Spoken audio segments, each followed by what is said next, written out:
আসসালামু আলাইকুম ওয়া রাহমাতুল্লাহি ওয়া বারাকাতুহু। হ্যালো ভিউয়ার্স, আমি doctor M Bakhtiar Rahman, principal Bengal home medical college, CU allopathy. প্রিয় বন্ধুরা, আশা করছি আপনারা সকলে ভালো আছেন। আমিও আলহামদুলিল্লাহ ভালো আছি। আমি আপনাদেরকে আজকে যৌন দুর্বলতার উপর দুইটি চমৎকার ঔষধ এবং এই ঔষধটির মধ্যে সবচেয়ে ভালো কোনটা, তুলনামূলক সবচেয়ে বেস্ট কোনটা, আমি আপনাদেরকে এই নিয়ে কথা বলবো। তো আমি আপনাদেরকে বলছি এই ওষুধটি হচ্ছে R41 এবং ডামিয়া কমপ্লেক্স। R41 হচ্ছে ডাক্তার রিকোয়েজান কোং, এটি 22 মিলি। এটি যৌন দুর্বলতার জন্য সবচেয়ে বেশি কাজ করে এবং সবচেয়ে বেশি বহুল পরিচিত একটি ওষুধ। এ সম্পর্কে আপনারা সকলেই জানেন।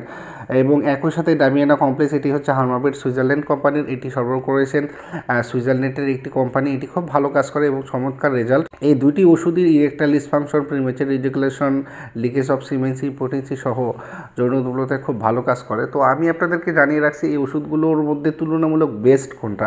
বন্ধুরা, আসলে এই দুটি ওষুধের মধ্যে বেস্ট আসলে পার্থক্য করা খুব কঠিন কাজ। তারপরও আমি অনেকগুলো রোগীর সাথে কথা বলে দেখেছি, অনেকগুলো রোগীকে এটি অ্যাপ্লাই করে দেখেছি যে তুলনামূলকভাবে R41 থেকে ডামিয়া কমপ্লেক্সটা তুলনামূলকভাবে বেশি ভালো কার্যকর এবং R41টা ইনস্ট্যান্ট রেজাল্টের জন্য খুব বেশি ভালো কার্যকর। তো প্রিয় বন্ধুরা, অবশ্যই আপনারা আবার দুইটি ওষুধে একই সাথে সেবন করতে পারেন। তো প্রিয় বন্ধুরা, ভালো থাকুন, সুস্থ থাকুন। দেখা হবে অন্য কোনো ভিডিওতে নতুন কোনো বিষয় নিয়ে। আসসালামু আলাইকুম ওয়া রাহমাতুল্লাহ।